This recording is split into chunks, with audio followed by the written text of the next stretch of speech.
Good morning from New Smyrna Beach. Good morning. Our new location for recording. Yep, it's another epedition of the Inglorious Pastords. Do you notice anything different about this edition of the Inglorious Pastords? We're on a blue couch still. That's the same. We are on a blue couch, Yeah. and they're two normally weird people that we see all the time. And But there's we an have- additional weird person. Well, no, actually, you bringing some seriousness. With a pillow in her lap. Yes. What's the pillow for, Marie? Because I'm wearing shorts. She's not as proud of her knee as I am. Right here. You know what? Whoa. Yeah. Roger. We all also- got knees going. Hey, I should have named this the shorts edition. Because we're all in shorts. Yes. Is it going to be a shorter edition? Well, it depends how much help y'all give me today. It's all about Bruce. You know, we today. talk about coming this unplanned, but I feel like Bruce has something planned today. No, You probably- no, nothing Oh, planned. You don't? Okay, good. Well, I did want to ask a question. Okay, Oh gosh. You ready? I am, I think. No, Marie is terrified. Do people know who Marie is? We should probably We introduce. should probably, yes. So tell us Well, who you are, Marie. She's my sister-in-law. She's There's not that. my sister-in-law. Not Roger's. She's Roger's sister-in-law once We're removed. kind of family. Yeah. Right, you're once How removed. does that? I'm often removed. You're often removed. Roger was actually removed.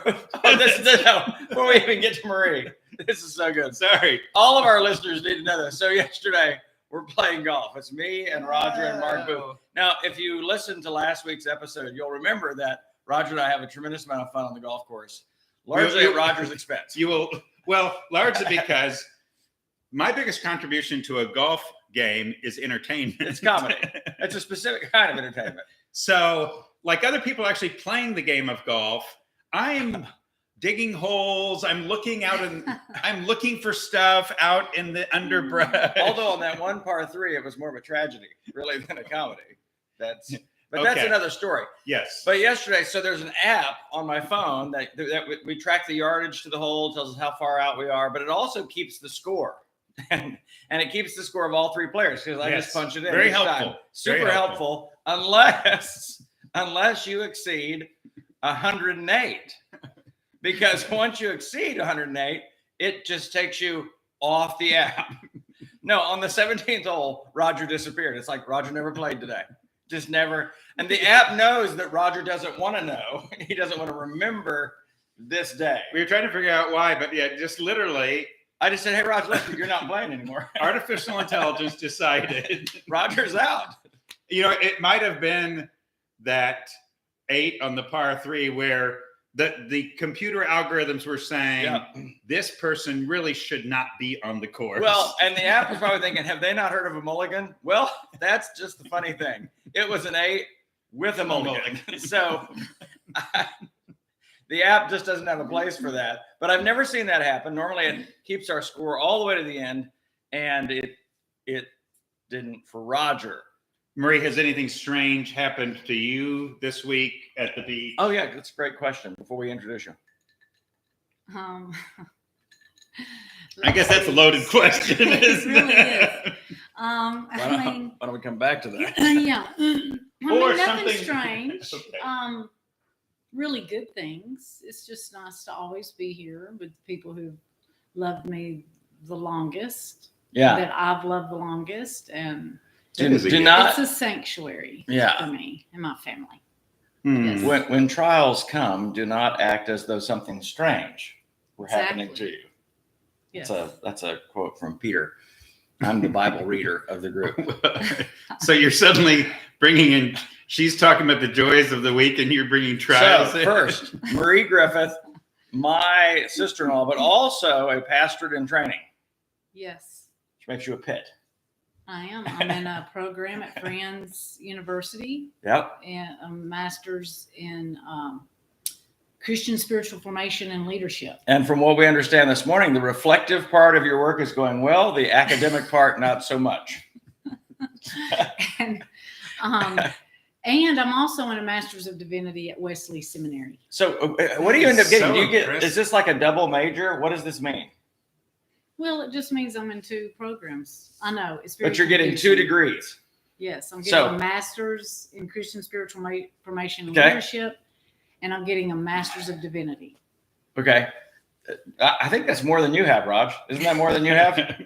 It doesn't take a whole lot. It's definitely more than you have. Well, didn't Dad and his guys like cobble one together for you and create a sort of a divinity thing? Yes, I Cobble. think I may have That's a great received a word. degree that no one else in the university ever. A Master of trying really hard. We ought to give him some credit degree. yes, so there was something I forget the. Yes, I've been out of that world so long. So when I hear about Marie doing that, And it's pretty impressive. it's impressive and tiring. I mean, it's a lot of work. It's which it. Let's face it, guys. The last time I got a diploma was kindergarten, Well, and I killed it. By the way, killed it. No, you also had high school. That's They did give you a diploma, right? well. Actually, Or since was- I was suspended in the final week, Was your hair too long? I've never actually received it. So it's out there somewhere. It's real. If you had it, it would be proudly displayed on your office wall. Are you still bitter about my True Grit Award? So today we're going to talk to Marie, the Masters of Divinity and Master of Leadership and Spiritual Formation. Did I say that right? no, Christian Spiritual Formation and Leadership. Because it's not any formation. You have to say Christian. Yes. It's not like Buddhist spiritual formation. Right. That would be It a is problem. Christian Spiritual Formation. Okay. Because we're all, well, let me say this. We're Dude. all being formed Yes. spiritually because we can't help it because we're spiritual beings. So we're being formed. And if we're not being intentional, Right. something else, the culture is forming us. Yes. Even our religious culture is forming us Exactly. in ways that might not necessarily be all of the way of Jesus. Right. Exactly. Yeah.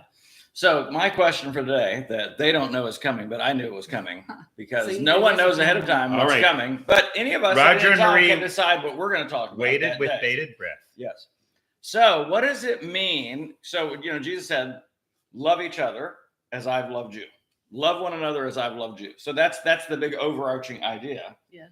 In that same breath, Jesus says, I call you friends. No greater love has any man than this, that he lay down his life for his friends. What does love that lays its life down look like? Got my notebook. I've got my pen. Go. I don't know if y'all missed that. What does love that lays its life down look like? The reason I ask that is because there's a temptation for us to only think that's something like literally stepping in front of a bullet for Right. another person. I'm laying my life down for them. But I'm thinking it's much deeper. And I want to go deeper on that idea because it's not just losing my life to potentially save another. What does it look like? A love that lays its life down. What does that look like? Well, first I want to say this, and This is going to be if off that's topic. isn't it? okay. No. Yes. Yes, it is. Because I was looking back over my papers that I got back. Great, we might think that this is a love that lays our lives down is this big event, but it's really in the everyday, ordinary living of our lives. Oh, that's good. And it's our choosing to do that every day. And like Roger said, the word intentional. We're never going to drift into it, I think. In fact, we would drift out of we're it. gonna go Right. Most of the time we drift into bad habits. Right. The tide is actually going this way, Right. and it will take you Yes. Yeah, I will defend my life. if you're not I'll take rowing up my in a life. different. If you're not, intentional. Yes. So I just wanted to say that it is if we're living out the way of Christ, which is the kind of love that lays down our lives, it is in the everyday, ordinary. Yeah. That's what That's when we are doing it. And even Jesus said, daily take up your Right. cross. This is this idea of sacrifice every day. So one of the things I thought about this morning, just briefly, is in normal everyday life, when we choose to lay down our opinion on something, because our culture is very opinionated, and it's almost like you're supposed to have a strong opinion, which drives, as we know, it drives people to one pole or the other. Yeah. But I think there's a place for laying down your life by saying, I might have an opinion on this, but I'm not going to share it. Yeah. I don't feel like I have to get it out there or be perceived as right. Sometimes laying down my life says, I'm not going to speak into that. I don't need to point out where this other person has got a flawed theology or thinking. There are times for that in everyday life. Hey, good point. But because Blake, a few days ago, Who's Blake? My oldest daughter, Blake. Okay. She came to me and she said, Mom, I've thought about this for a few days. I didn't know. I wanted to be sure it was going to be helpful that I share this with you. So that's one way of doing that. Like, she was very thoughtful about, is this going to help my mom, or is it not going to help my mom? And actually this was on our way down here. So it was on Saturday. So she decided it would be helpful. And when she shared it, yes, it's an opportunity for me to grow in something. But I love that she was thoughtful about that and didn't just share it, because she held on to it. She held on to it for like a week before she shared it with me. Yeah. Yeah. So that is one way, Absolutely. to see if that is going to help another person. Is it helpful? And that fits Ephesians 4:26-28. Don't say anything. Don't let anything come out of your mouth that's not going to be helpful to the listener. I'm paraphrasing, but the idea is this going to be helpful, beneficial to the listener, not just beneficial to me? That is a laying down of its life. Hey, I want this person to know this, or I want to say this snarky thing, or I want to say potentially this hurtful thing. But I have to ask first that question, if we say, is it loving? Okay. But is it helpful? Yeah. And a lot of times that comes down to how we say it. Yeah. In other words, I can say something that might need to be said, but I can say it in a way that's harmful. That's not helpful. So that's a great word. Yeah. Well, the whole context of that conversation for Jesus is an evening where, because nobody else was small enough to wash the feet of everyone around the table, Jesus said, you know what? We missed something here. And so he grabs a towel and a basin. And it's so laying down your life is, I'm not front and center. It's not about me. It's about other people. So that very night, Jesus had already, before he spoke those words, and actually that was an image of laying down his life. He actually said, you're going to understand this more. Yep. But he's just saying, in the simplest thing, what I'm calling you to do is wash feet. I'm calling, and that is laying down image. The reason nobody picked up, the lowest of the low did that. That was the servant's work, right? That was Peter forgot to get the line that up, like or Judas forgot to line it, whoever. And so it was just not going to happen tonight, because I'm not going to do it, which helps to explain that greatest argument that happened later on. Well, of course they had that, because no one was going to, they were concerned about who was the greatest. So if you're concerned about the greatest at the table is certainly not going to be the foot washer. Yeah. So they might, maybe Matthew would be should be the foot washer, but I'm saying laying down your life. So one dimension is my image, my control. It's a serving. I'm looking at, well, and you said it. What benefits this person? Here's the thing: with washing the feet, there's zero benefit for the foot washer. Oh, but this other person, they're getting this nastiness off their feet. It's cool. It's refreshing. They're being served. Now, of course, Jesus would say there is this joy in serving. There's this blessing in serving. But humanly speaking, you're identifying yourself as the servant. You're choosing intentionally to take the servant role. And here's another thing that I thought about. about what culture says is important or noble and what Jesus said is important or noble. So it's Roger, you said, I remember from last week what I couldn't remember last week about that I love from one of your videos where you talk about that whole night had already been a disaster. They had forgotten the foot washing thing. Jesus says, can you pray with me for an hour? They're like, probably not. No. I mean, it was just. Oh, no. Yes, we can. Yes. Yeah. Yes. Who's going to take over when Jesus dies? Because he seems hell bent on dying. Right. So who's going to take over? It's this whole. So the whole night had already been a disaster. And then, of course, they're all. They flee. They flee. But I realized Peter understood greatness and nobility in the way that an action adventure movie would portray it, which is laying down your life as defending someone else. So Peter, here's the thing that people forget about Peter. He was willing to die for Jesus bearing the sword. He's got the sword. He's about to take on an entire, temple guard. One Peter, a mob of people. He's willing to defend Jesus to the death. But that was not what Jesus meant by, I'm going to lay down my life for you. In fact, Jesus, standing before Pilate, gave no defense. And this is where I think followers of Jesus have to remember there's a difference in laying down your life and defending Jesus. Was it the 14th century, 13th century? We had people killing other people to defend the faith. Well, but this is where Peter had picked up what was so pervasive and would be down still in the history of the church. Right. Take life. Yes. Rather than give life. Yep.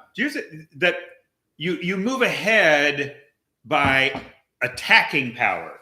And Jesus, in this way, you change by undermining power. That serving undermines power. We're not taking up as if the kingdom comes by force, that you make people enter the kingdom. You draw them into the kingdom by giving it. But again, the tragic example of the Crusades, we're going to take life. The kingdom, they were taking the cue from Peter and not Jesus. We're going to take life. Yes. But the way of Jesus is not a take, it's a give up. The way of Jesus is constantly give up, give up, give up. And it fights this thing. We're all take, even for the kingdom. Take. Well, and even this idea of defending ourselves or defending others, of course, it's sort of built into American culture with the Second Amendment and everything else, with the right to bear arms.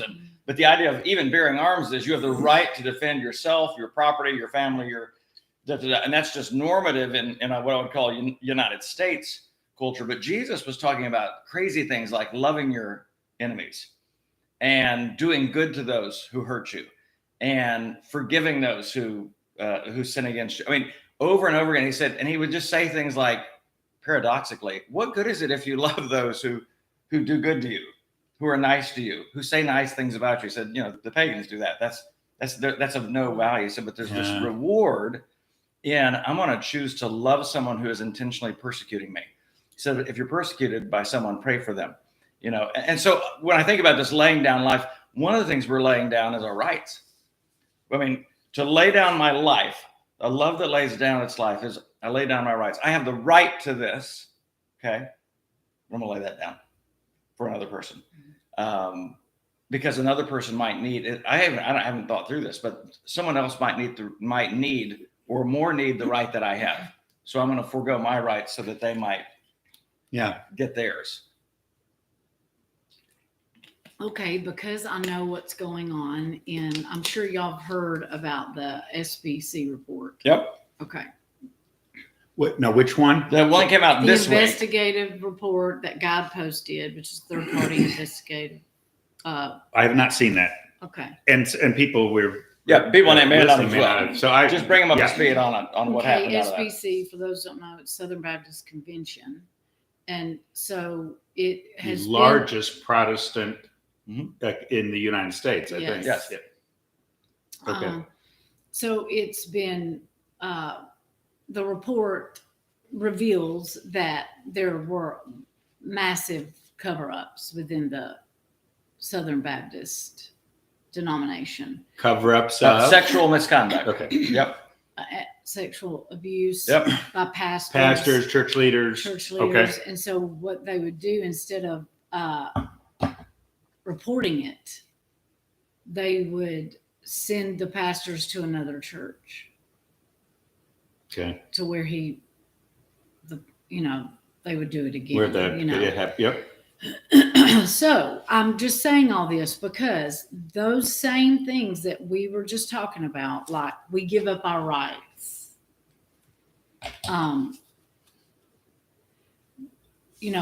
to abuse victims, that has been said to them. You give up your right to tell your story or to expose this. Yep. So I just want y'all to speak to that because that's on a lot of people's minds right now. That has been used against people because right now there is to me, it just seems like a mass revealing in evangelicalism. I mean, with the rise and fall of Mars Hill, the SBC that report coming out this week. Ravi Zacharias, Bill Hybels, and Willow Creek just happened this weekend. And so more and more people are sharing their stories, but then you still have that pushback of those saying, well, you're supposed to be laying down your right to do that. And you're supposed to forgive. Okay. So can y'all speak to that? Because I know y'all have thoughts on it. I can, and then I'll let Roger, because he's so much smarter than me. I'm actually going to quote someone else, which John Tanner did a talk on this last week. It was so good. Okay. But he talked about love and loving your enemies, and he said it demands forgiveness. He said, but don't misunderstand. He said forgiveness is not reconciliation, and forgiveness is not justice. Yes. Those are different things. I can forgive someone, and according to Jesus, that's a must. It's not a suggestion. Jesus says, "Forgive as I've forgiven you." I mean, and even in our daily prayer, Father, forgive us our sins, even as we forgive those who sin against us. But reconciliation is a different thing. This is two willing parties that come together that want to be reconciled. Yes. Third, it's also not, forgiveness is not justice. It's not like once it's forgiven, now justice is done. There may still be terrible consequences that a person faces for a sin against another person. It doesn't mean that person hasn't forgiven them. And it doesn't mean that they necessarily can be reconciled. In other words, one of the things that he talked about is from his days as a youth pastor. I thought it was a great illustration. He said, he had a kid. This is when he was in his 20s. He's a youth pastor, and he had this kid that, like, they're at this big youth rally, and all these other churches are there, and this kid just went off on him publicly, like during a chapel service, stood up, throwing the F-bomb out. He said, which in 1990 wasn't the norm. Okay, that's not, kids didn't do that back then.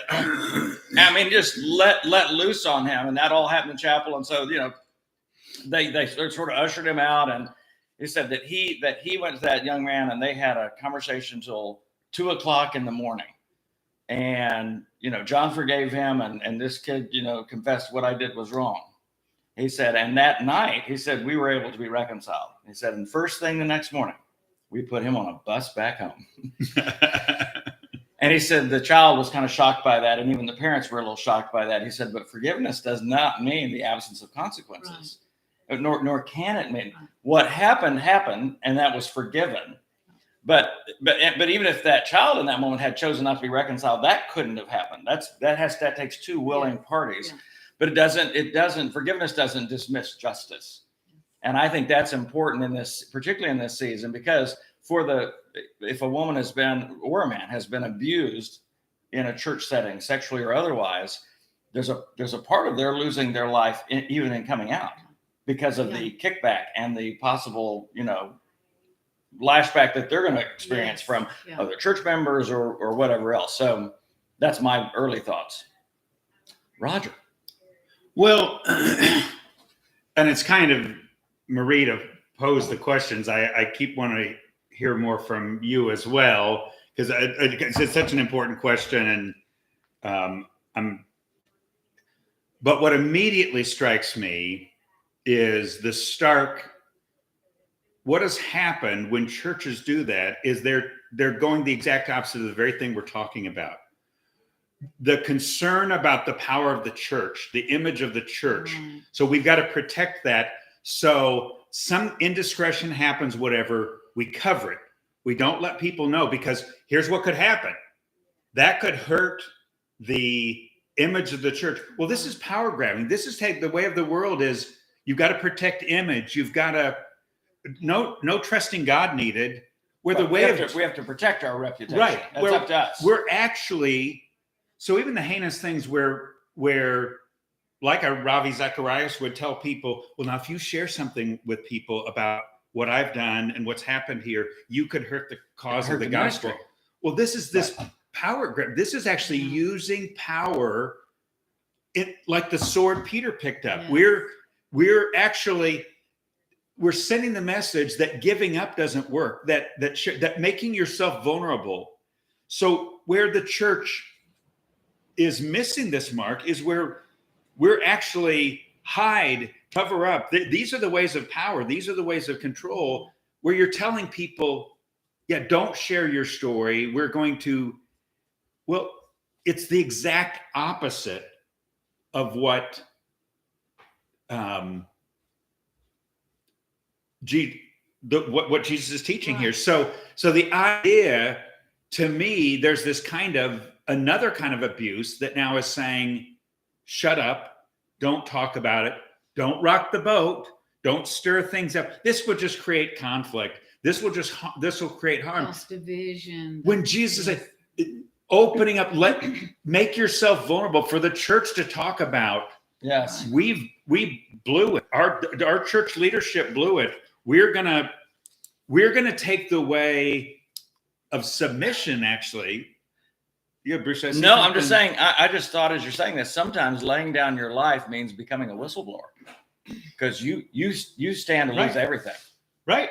You know, we were watching this thing about even the 3 Mile Island disaster and this whistleblower that came forth and the threats on their life, and another person. They were all afraid of the Silkwood movie. You remember it came out? Yes. Someone had talked about this woman had been a whistleblower at a nuclear facility, and she turns up dead in a very mysterious. So even laying down your life can be, hey, I am gonna point out the darkness. Mm-hmm. I am gonna speak to that, even though it may cost you potentially your life to do that, or your reputation, or whatever else. The other thing I thought about is, if God was concerned about image management, half the stories in the Old Testament wouldn't be there. Right. I mean, they're just horror stories. And it's that reality. And I learned this, and I'm still learning this, but I remember years ago, it was like, Bruce, you just be about my work. I'll protect your reputation. Now, that doesn't mean he's going to work it out quite like I want, but I have to give that to him. Otherwise, I won't do certain things, because I'm trying to manage my reputation. I want to make sure what other people think about me is accurate on some things, but perhaps less accurate on other things. Yeah. I'm like, I have to give all that to Jesus. Well, and we were talking about loving. So Diane Langberg really talks a lot about this. She's a Christian psychologist, and she spoke at the Restore conference. She speaks a lot about spiritual abuse, and she helps victims of abuse. Okay. She says, when a church decides to not report and cover the sin of a church leader or pastor, the church then becomes, that's a very unloving thing to do, because the most loving thing to do would be bring them into the light and not continue in their darkness. Right. Because what covering it up does, it perpetuates it. And she says, like, it's the most loving thing we can do, is because we've got to pull them out of that, or give them an opportunity. We can't pull them out, but bringing it to light is the opportunity that we give them. And, it's just like, I'm going to bring up another case, Anna and Josh Duggar. I don't know if you know about that. But know that story. From the earliest, when Josh Duggar did that when he was 14 to his sisters, if instead his parents would have brought it to light, we just don't know how that could have changed his life. How that could have changed his life. We do know it could have protected other victims. So what they did was, it was not loving. I don't think that was in their intention. But they were very concerned about image. Right. This is that thing we get, which is about us. If we come back to laying down your life, Jesus even is saying, my call is to give up your life so you can find it. And what you find, the painful giving up image, we're so protective of image, as if that's not this high priority. In fact, that can be keeping you from the life. Right. You think about how many people, even people who don't embrace the way of Jesus because of how they might be seen, they actually miss the Father's house or the heart of the Father because they're so concerned about image. But in the church community, just like the early followers of Jesus, still for so long didn't get things he was saying. They're still arguing about the greatest, which is about image. They're still arguing about control. And no, don't say, I'm putting out this way that is letting go. It's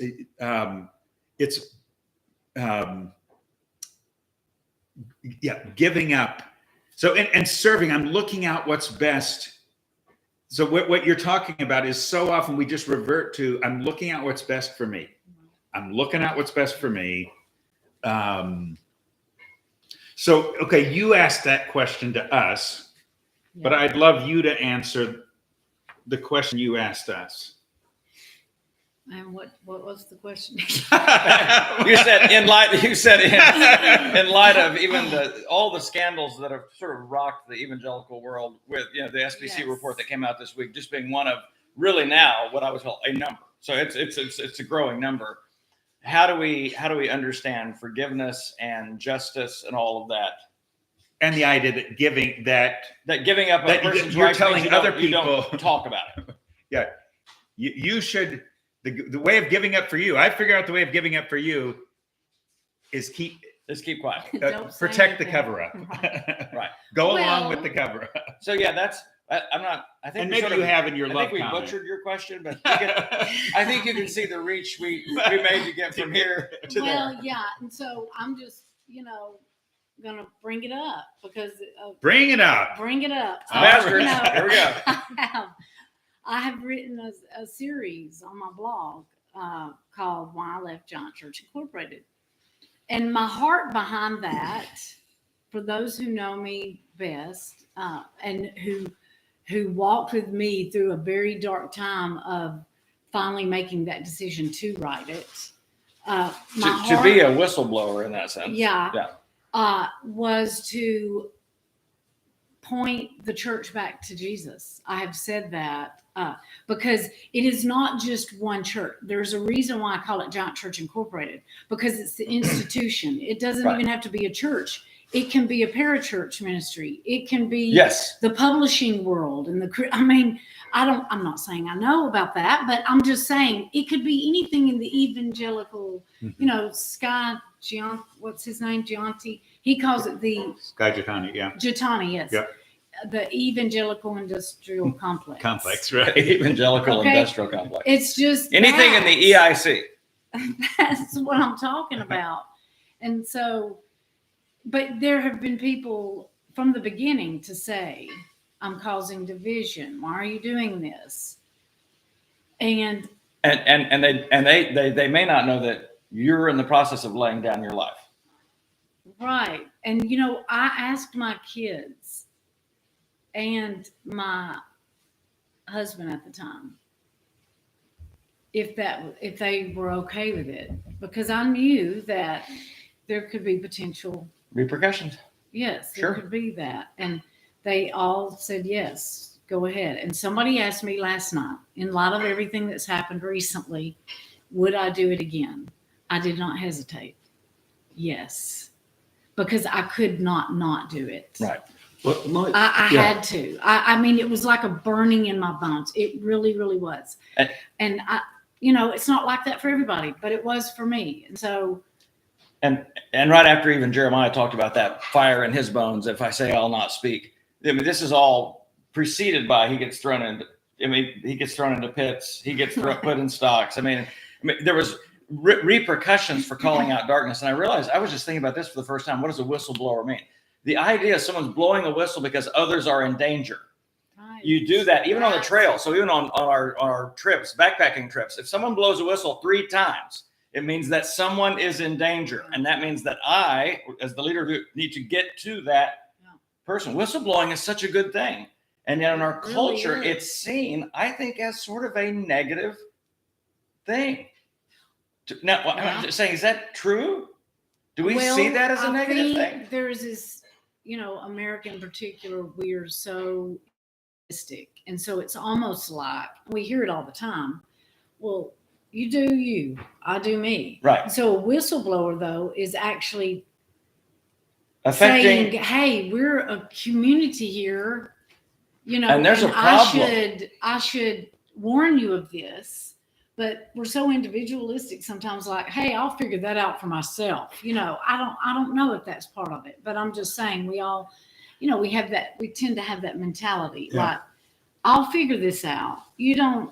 okay, here's what I thought. Because I'm trying to understand this. Whistleblower can be attached to traitor. Right.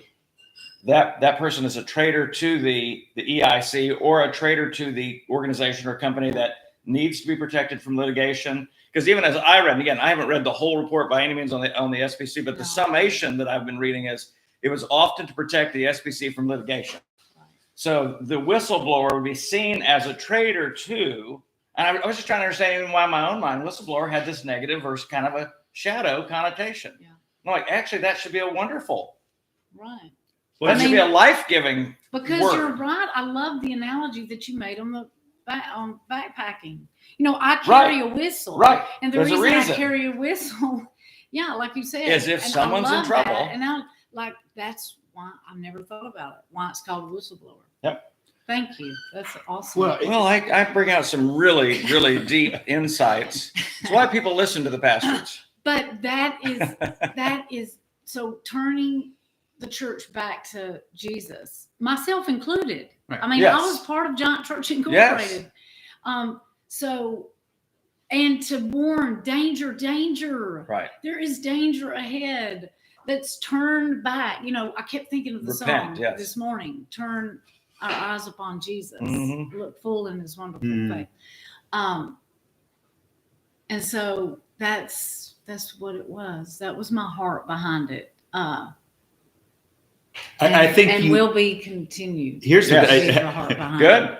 I think you ought to write on that. No, I think you're following in. I think we get a glimpse. No, we get a glimpse. And gosh, the prophet who called out King David. Oh, yeah. Yeah. What was his name? Nathan. Okay, so here. Or was it Nathaniel? Or No, does but I'm Fritz call thinking- him Nate. You took the role of Nathan, and I can't be too strong about. We talk about how God speaks to us, but God led Nathan. Yep. To call out the leader of Israel, Yep. the Lord's anointed. He The- was the Lord's anointed. right. He called him Yep. to call him out, and he's Could exposing have something. been killed. Oh, could have been killed, and all the kinds of messages. Because we know that David was not beyond killing to cover the crap. No, that was one of the things he Right. was going to be calling out. Yes. That involved ultimately the killing and death of many people. We've people, talked about yes. that before. So here is something where God is saying, this can't go on. For David, it can't go on. It can't go on for the kingdom, for the complex. In other words, even we say for the church, again, and I realize you're not, it's beautiful what you've done. It's not anti-church. Not at You all. in a moment I love the church. called out evil and wrong in the church, in it, people in leadership role. But the goal was, even for you, it's not, oh, I'm going to somehow get back at them. So they've maybe there's created some pain for me. Here is, you were taking the role of a Nathan. You were taking the role nudged by God to, I've got to speak. I can't be silent. And there's all kinds of reasons for Nathan to be silent. There's all kinds, he could even look and say, well, I'm not perfect either. I have, because that can keep us from talking. Oh, We look and say, okay, my And life that's- isn't exactly all. And Nathan could have all those reasons. Yep. But God was calling him to do that. And so this idea that whistleblowing somehow is contrary to the heart of God. Well, he's called whistleblowers before. And Jesus was Called Jesus was like the whistleblower of all whistleblowers. He comes into the culture of the Pharisees right. and the Sadducees and the Herodians and the Zealots and and exposes it and just blows it up and just says what is highly valued among men What's highly esteemed is I can't remember the word used now, is Detestable. detestable in the That's sight what- of God. right. This is whistleblowing. I mean, and so if Jesus did it and it cost him his life, Right. if we've got maybe this is good, we gotta reimagine, reframe whistleblowing and why it's important. It's not. I think the other thing is we were taught as kids, don't be a tattletale. Right. I'm just thinking out loud. That's another thing we sort of learned. Don't be a tattletale. So it's the It idea. doesn't work though. Right. Don't blow the whistle.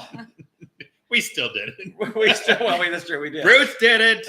I did it I more. promise you, I did Bruce it more did than it. my other brothers. I guarantee you that. But no, we've got to reframe that and re-understand.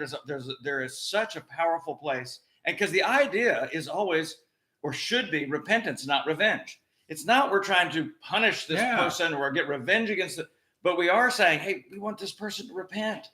We want you to. We want wholeness. Jesus, after Healthiness. whistleblowing for 3+ years, goes into Jerusalem knowing he's going to his death. He's riding on the back of the donkey. The people are praising him and he's weeping. Yeah.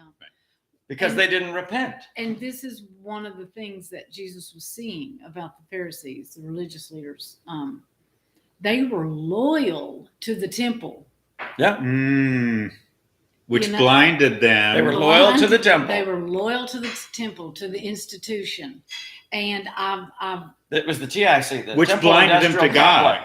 Which blinded them to God. Yes, and we do that. Yes. In evangelicalism. Loyalty to in a house, religion, loyalty to a right. denomination, to a pastor, an institution, a local church. But we are called to follow Jesus. Yeah. We are not loyal to a family of choice or a house or a denomination. A country. A country. Or a country. Yeah.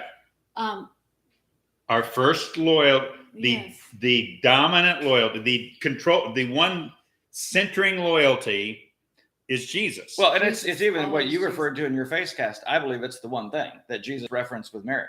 Only one thing is needed, and it is this: my fidelity, my primary. I always just say my primary is Jesus. Yeah. Everything else is secondary. Even Jesus said, unless you hate your wife, your mother, your father, your sisters and brothers, not even, it's this idea of Jesus. It's an all or nothing thing. He is my primary. And everything else then is secondary to him and his kingdom and what his agenda is. And I love, anyway, I've talked too much today. No, I think it's been great. I think it's sort of been even. I think Roger hasn't talked enough. We normally hear more from Roger. I'm taking notes because I'm doing a talk this week at Code Church, and I was trying to get help on my message. This is message prep morning for Bruce, so this has been really good. But the idea of even laying down your life to be a whistleblower, because I was thinking Jesus says he's like, well, the reason what got him killed. There's several things in play there. Obviously, one was the whistleblowing. Humanly speaking, that's what got him killed. But divinely speaking, it was so that the enemies of God could become his friends. God demonstrated his love for us in that while we were still sinners, Christ died for us. He laid down his life even while we were oblivious. Yeah. And so to now, I love this. I'm thinking now, whistleblowing, and you said it's loving. I mean, God, yes. What Nathan did was an act of love. Yes. And even that true story about what you were saying, the 3 Mile Island. Yeah. It wasn't about Silkwood. That person, she was trying to love those people, protect life. Right. Yes. That is loving. Right. Yes. So, man, this is good. I'm going to have such a great talk Sunday. So we usually try and finish up. We found ourselves trying to find some closing word that rhymes. Some ditties. Oh, okay. Some, I'm not good at ditties. No, let's see. Give up your life so you can have your. Well, Jesus said that. Okay, yeah. I didn't invent that. Don't make a ditty out of anything Jesus said. Okay. It's not ditty worthy. Hold it. Nope, there's just nothing. I'm like whistleblowing. Tell the truth regardless of the loss. Save lives, not reputation. I like that. It doesn't Or- rhyme, but it's deep. Yeah. We can forgive the lack of rhyminess. Blow the whistle. Don't love the thistle. Or shine the light. Do something with that. Okay, shine the Okay, light. okay. Shine the light. Keep it bright. Don't. That's what's hide right. in the night. This is the worst finish ever to the Inglorious Pastords. And I'm going to credit that to our special guest. I think she threw us off our game a little. Yeah. I know, because y'all usually have great ditties. We do. This was just a challenging one. And by the way, we've had some definitely other ditty fails for sure. We've had ditty fails. That's true. Yes. So let's just leave it at that. Limerick losses, we ditty fails, All right, we just couldn't summarize it, but we can live it. poetry poos. Okay. Well, next week we'll see you probably. And, well, who will be our special guest then? Well, we're just We don't know. Probably David. we haven't had enough special guests, so we And need to do that. probably I think it would drive our ratings through the roof. Okay. Yeah. I, do I mean, wanna because say right now, this. fives and fives of say people will this, see say this.